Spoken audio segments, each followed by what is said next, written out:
Did you know there was a king who believed the sun rose only because he allowed it? Imagine this for a moment. You are Pharaoh. Gold lines the very walls of your palace, glimmering in the eternal Egyptian sun. The Nile, the lifeblood of your kingdom, seems to bend to your command. Everywhere you go, priests whisper that you are divine, that the gods themselves breathe when you breathe.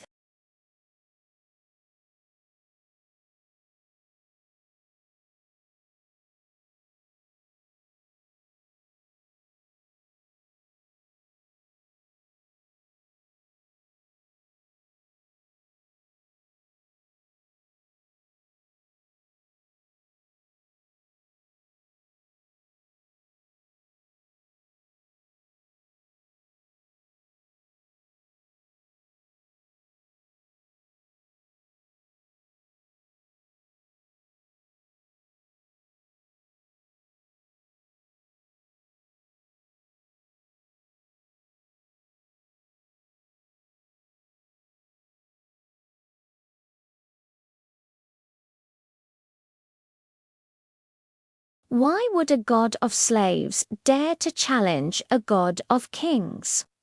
You dismiss them. Your world is absolute.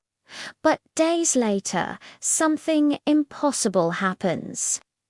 The Nile, your sacred river, the very source of your power, turns a deep, horrifying red, like a great open wound. The fish, once a symbol of abundance, float lifeless on the surface.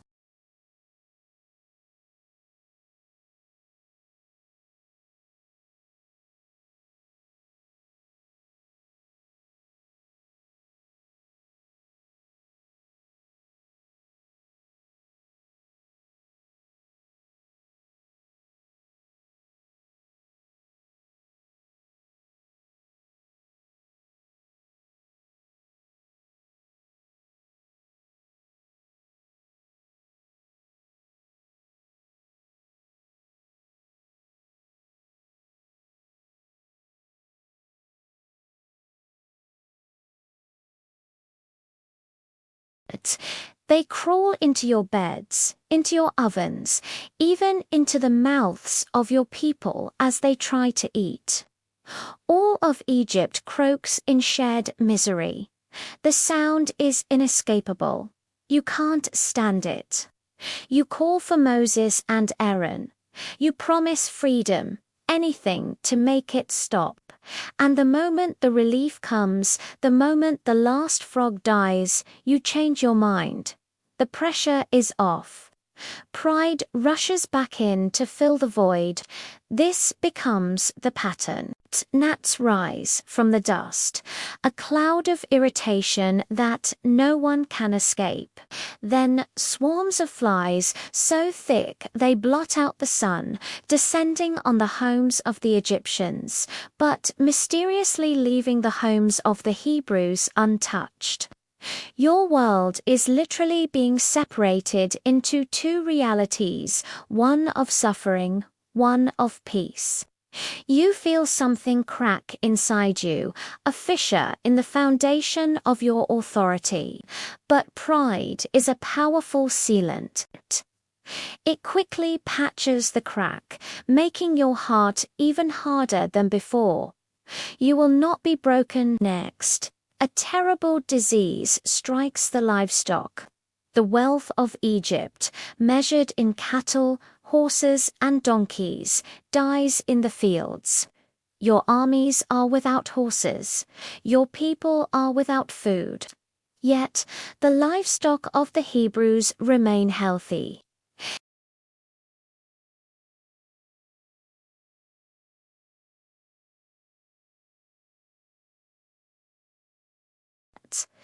Then the plagues touch human flesh. Boils break out across the skin of every Egyptian, from the lowest servant to your highest advisors.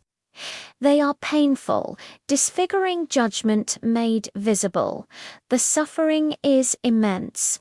You watch your people writhe in agony, and even your own magicians cannot stand before Moses because of the boils. They too are afflicted, and yet pride whispers in your ear that to give in now would be the ultimate weakness. So you listen to that voice. You refuse. The heavens themselves turn against you. Hail, mixed with fire, rains down from the sky, a storm of impossible destruction. It shatters trees, destroys the crops of flax and barley, and strikes down anyone caught outside. But in Goshen, where the Israelites live, there is no hail. It's another precise surgical strike against your kingdom, a clear message that this God controls the very elements. You confess your sin. You say, I have sinned this time. The Lord is righteous, and I and my people are wicked. You promise to let them go. And the moment the storm ceases, your promise evaporates with the rain. Locusts follow, a black cloud on the horizon that sweeps in and devours everything the hail left behind. Every green thing is gone. The land is stripped bare, a monument to your stubbornness. Egypt is on its knees, starving. Your own officials beg you, do you not yet understand that Egypt is ruined? But your pride is now a fortress, and you are its only prisoner. Then comes a darkness unlike any other. It's not just the absence of light, it's a thick, tangible darkness. A darkness you can feel.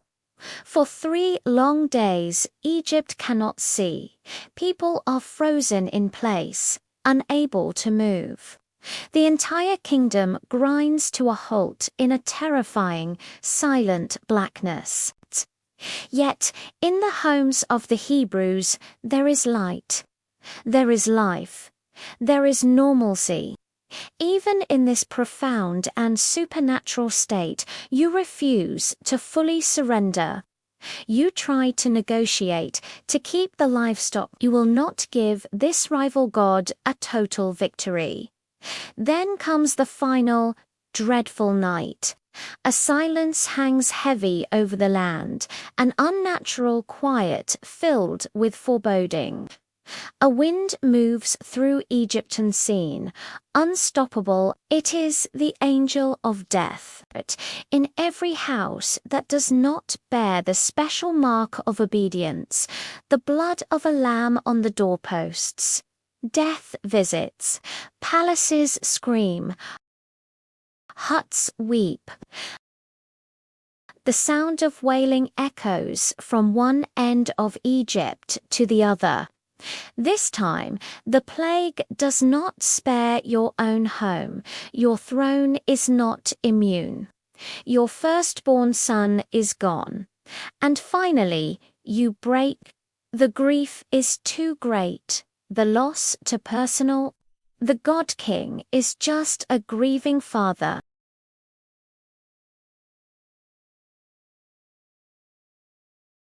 You tell them to go, to take everything and everyone, and to just leave. But even then, pride has one last dying breath. After they've left, you hear that the slaves are gone, and the rage returns. How dare they escape? You rally your army, the might of Egypt, your chariots thundering across the desert in pursuit of the escaping slaves. You corner them at the edge of the Red Sea. They have nowhere to run. Victory seems certain. Then the waters rise. Not in a flood, but in 2 perfect towering walls of deep blue sea, standing on either side of a path of dry ground. Israel walks through. You, blinded by rage and pride, follow them in. Your chariots charge into the heart of the sea, and in that moment, suspended between water and sky, you finally realize the terrible truth too late.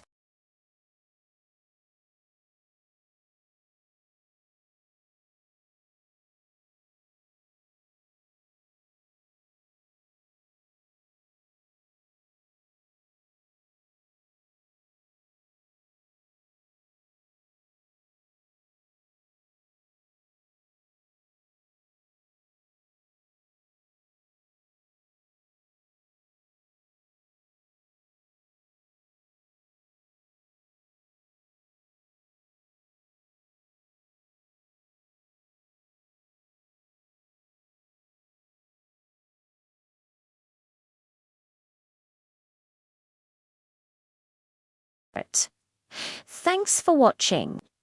If this story resonated with you, consider subscribing for more deep dives into the narratives that have shaped our world. See you next time.